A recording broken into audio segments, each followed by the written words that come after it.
HR 33 आपकी आवाज़ में आप सभी का स्वागत। आज गौ सेवा दल के लोगों ने एसडीएम दफ्तर में जाकर एसडीएम को दिए ज्ञापन। आइए देखिए पूरी रिपोर्ट एचआर 33 न्यूज़ के साथ। भारत माता की जय, भारत माता की जय, वंदे मातरम, वंदे मातरम, वंदे मातरम। सफीदों में हमारी एक श्री गणेश विकलांग गौरक्षाशाला, हमारी विकलांग गौशाला खुली हुई है नहर पटड़ी सफीदों में। वहाँ की एक बहुत ही विकट समस्या हमारे सामने आज आ चुकी है। उनके बारे में भी हम एसडीएम साहब से मिलने आए हैं, ज्ञापन सौंपने आए हैं। तो वहाँ क्या है जी, सभी गंदी नालियों का पानी, जो नाले का पानी है, वहाँ कुछ प्लाटों में एकत्रित होता है और वो सारा का सारा पानी ओवरफ्लो प्लाटों को होकर के वो गौशाला के अंदर जाने लग गया है। ना वहाँ सूखा चारा डालने की कोई जगह बची है, ना वहाँ घायल जो हम गोवंशों को सड़कों से लेकर आते हैं वहाँ उनको रखने की कोई व्यवस्था है। इसके बारे में भी हम एसडीएम साहब को सचेत करेंगे और हम आशा रखते हैं एसडीएम साहब इस पर तुरंत एक्शन लेते हुए हमारी गौशाला की जो भी खामियां हैं उनको दूर करने का कार्य करेंगे। गाँव से आयोग के चेयरमैन अपने सफीदों से ही है, क्या सफीदों की जी जो गौशालाओं की दिशा ऐसी है, क्या कहोगे इसके बारे में? जी हम बता दें आपको, पहले भी उनको वो बार समय समय पर हमारी गौशाला में आते रहते हैं, व्यवस्थाओं को भी देखते हैं, लेकिन उनके बारे में किसी तरह का कोई एक्शन वहाँ नहीं लिया गया। उनको भी हमने समय समय पर, वो सफीदों से ही हैं और समय समय पर वो गौशाला में आते रहते हैं, किसी भी तरह की व्यवस्था हमारी वहाँ सुधारी नहीं गई है। ना ही किसी तरह का कोई दान दक्षिणा वगैरह या आयोग से किसी भी तरह की कोई रकम वहाँ मिल पाई है जिससे हम वहाँ मिट्टी डलवा सकें, और उस पानी को वहाँ सूखे चारे की भी कोई व्यवस्था आयोग के द्वारा वहाँ नहीं करवाई गई है। ये सभी एक दान के रूप में देने वाले जो हमारे दानी सज्जन सफीदों वासी हैं उन्हीं के सहयोग से कार्य हो रहा है। ये समस्या कितने दिन से आ रही है? ये समस्या मैं आपको बताना चाहता हूँ, 20 अगस्त 2016 में हमने उस गौशाला की स्थापना करी थी। दान जी हैं, इन्होंने अपने लेवल पे आज इस मुकाम पे गौशाला को लेकर के आए हैं। अगर गौ सेवा आयोग से और सफीदों प्रशासन से हमें वहाँ कोई सहयोग मिलता तो शायद ही वो आज हरियाणा के एक मुख्य चिकित्सालयों में से गौशाला का नाम होता। जी तो अभी जो ये समस्या वहाँ पानी बढ़ने जो समस्या वहाँ आई है, उसके लिए आपने कभी इसको इन्फॉर्म किया है? जी बिल्कुल, हमने उनको इन्फॉर्म किया है और नगर पालिका सफीदों को भी हमने इसके बारे में सूचित किया है, लेकिन प्रशासन द्वारा, नगर पालिका द्वारा किसी तरह का कोई एक्शन वहाँ नहीं लिया गया है। एक समस्या की जो हमने सुनने में आई थी कि जो आप गोवंश जो बचाते हैं उनको दाबने का जो कार्य करती है, जी जी जी, तो उसकी भी जी समस्या है आपकी? जी मैं आपको बताना चाहूँगा, लॉकडाउन से पहले से लेकर आज तक ये समस्या शुरू से आज तक बनी, ये 10 की 10 बनी हुई है।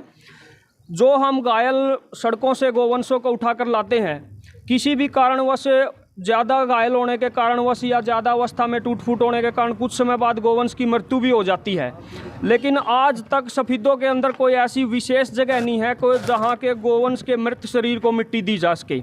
और हमने अपनी गौशाला के पीछे ही थोड़ी जगह इसके लिए चुनी थी और वहाँ इतने गोवंशों को हम मिट्टी दे चुके हैं कि जैसे ही ये गोवंश को मिट्टी देने के लिए गड्ढा खोदते हैं तो नीचे से दूसरे गोवंशों के अवशेष निकलते हैं। इस मामले को लेकर के हम बहुत ज़्यादा परेशान हैं और प्रशासन से आशा रखते हैं कि ये सभी मांगे हमारी मद्देनज़र रखते हुए ज़रूर जल्द से जल्द पूरी करेंगे।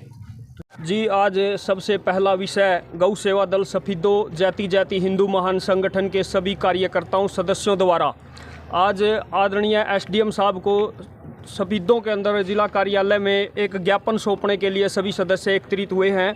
और इस ज्ञापन के बारे में जो मैं आपको बताना चाहता हूं, हमारा आज भारत देश के अंदर डासना में, गाजियाबाद डासना के अंदर जो हमारा हिंदू धर्म का प्रति रखने वाला एक शिव मंदिर है, तो वहाँ के जो हमारे महंत जी हैं यति सरसिंगानंद जी महाराज सरस्वती, कुछ एक विशेष समुदाय के लोगों द्वारा आए दिन मंदिर में तोड़फोड़, आए दिन मूर्तियों से छेड़छाड़ और हमारी बहन बेटियों के साथ गलत कार्य करने की कोशिश की जाती है।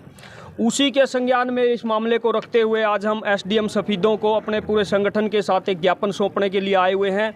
और जो एक दिल्ली के विधायक हैं आम आदमी पार्टी के, जो मैं तो उनको कहूँगा ये आम आदमी पार्टी के नहीं हैं, ये एक विशेष पार्टी के हैं, तो उनके द्वारा हमारे महंत श्री नरसिंगानंद जी महाराज को जान से मारने की धमकी दी गई है। उसी का विरोध दर्ज करवाते हुए सभी संगठनों के सदस्यों द्वारा आज जाति हिंदू महान संगठन के सभी कार्यकर्ता एकत्रित हुए हैं और एसडीएम को सौंपने का काम करेंगे। जो उन्होंने अपनी धमकी में कहा है कि उनको जान से मारने के और उनकी ज़ुबान को काट के लाने के लिए 300 करोड़ रुपए का इनाम जो आज हिंदुस्तान के अंदर घोषित कर दिया है और हिंदू धर्म के सभी सदस्य चुप बैठे हैं। मेरा ऐसा मानना है कि आज हिंदू धर्म सभी हिंदू लोग जाग चुके हैं और हम उनकी ये मंशा कभी भी पूरी नहीं होने देंगे। ये हर शहर में, हर तहसील में ये प्रशासन को इसके बारे में सूचित करवाया जाएगा और ऐसा अगर हमारे महंत के साथ होता है तो उनके बाद अपनी कुर्बानियों के लिए हम सदैव तैयार रहेंगे। सफेदों की किन समस्या को लेकर जी। सफेदों में हमारी एक श्री गणेश विकलांग गौरक्षाशाला, हमारी विकलांग गौशाला खुली हुई है नहर पटड़ी सफेदों में।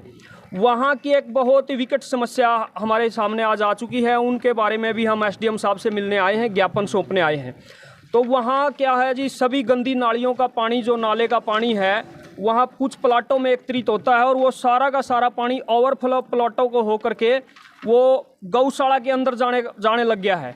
ना वहाँ सूखा चारा डालने की कोई जगह बची है, ना वहाँ घायल जो हम गोवंशों को सड़कों से लेकर आते हैं वहाँ उनको रखने की कोई व्यवस्था है। इसके बारे में भी हम एसडीएम साहब को सचेत करेंगे और हम आशा रखते हैं एसडीएम साहब इस पर तुरंत एक्शन लेते हुए हमारी गौशाला की जो भी खामियां हैं उनको दूर करने का कार्य करेंगे। गाँव से आयोग के चेयरमैन अपने सफेदों से ही है, क्या सफेदों की जी जो गौशालाओं की दिशा ऐसी है, क्या कहोगे इसके बारे में? जी, हम बता दें आपको, पहले भी उनको वो बार समय समय पर हमारी गौशाला में आते रहते हैं, व्यवस्थाओं को भी देखते हैं, लेकिन उनके बारे में किसी तरह का कोई एक्शन वहाँ नहीं लिया गया। उनको भी हमने समय समय पर, वो सफेदों से ही हैं और समय समय पर वो गौशाला में आते रहते हैं, किसी भी तरह की व्यवस्था हमारी वहाँ सुधारी नहीं गई है। ना ही किसी तरह का कोई दान दक्षिणा वगैरह या आयोग से किसी भी तरह की कोई रकम वहाँ मिल पाई है जिससे हम वहाँ मिट्टी डलवा सकें और उस पानी को वहाँ सूखे चारे की भी कोई व्यवस्था आयोग के द्वारा वहाँ नहीं करवाई गई है। ये सभी एक दान के रूप में देने वाले जो हमारे दानी सज्जन सफेदोवासी हैं उन्हीं के सहयोग से कार्य हो रहा है। ये समस्या कितने दिन से आ रही है? ये समस्या मैं आपको बताना चाहता हूँ, 20 अगस्त 2016 में हमने उस गौशाला की स्थापना करी थी। उस गौशाला में आज बहुत से कार्य जो हमारे आदरणीय श्री बजिंदर प्रधान जी हैं, इन्होंने अपने लेवल पे आज इस मुकाम पे गौशाला को लेकर के आए हैं। अगर गौसेवा आयोग से और सफेदों प्रशासन से हमें वहाँ कोई सहयोग मिलता तो शायद ही वो आज हरियाणा के एक मुख्य चिकित्सालयों में से गौशाला का नाम होता। जी, तो अभी जो ये समस्या वहाँ पानी बढ़ने की जो समस्या वहाँ आई है उसके लिए आपने कभी इसको इन्फॉर्म किया है? जी बिल्कुल, हमने उनको इन्फॉर्म किया है और नगर पालिका सफेदों को भी हमने इसके बारे में सूचित किया है, लेकिन प्रशासन द्वारा, नगर पालिका द्वारा किसी तरह का कोई एक्शन वहाँ नहीं लिया गया है।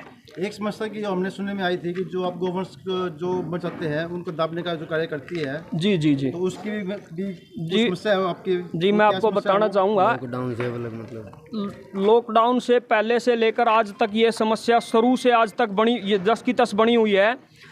जो हम घायल सड़कों से गोवंशों को उठाकर लाते हैं, किसी भी कारणवश ज़्यादा घायल होने के कारणवश या ज़्यादा अवस्था में टूट फूट होने के कारण कुछ समय बाद गोवंश की मृत्यु भी हो जाती है, लेकिन आज तक सफेदों के अंदर कोई ऐसी विशेष जगह नहीं है कोई जहाँ के गोवंश के मृत शरीर को मिट्टी दी जा सके। और हमने अपनी गौशाला के पीछे ही थोड़ी जगह इसके लिए चुनी थी और वहाँ इतने गोवंशों को हम मिट्टी दे चुके हैं कि जैसे ही ये गोवंश को मिट्टी देने के लिए गड्ढा खोदते हैं तो नीचे से दूसरे गोवंशों के अवशेष निकलते हैं। इस मामले को लेकर के हम बहुत ज़्यादा परेशान हैं और प्रशासन से आशा रखते हैं कि ये सभी मांगे हमारी मद्देनज़र रखते हुए ज़रूर जल्द से जल्द पूरी करेंगे। सत्य व सटीक खबरों के लिए बने रहें HR 33 न्यूज़ के साथ। मैं आप सभी के साथ अभिषेक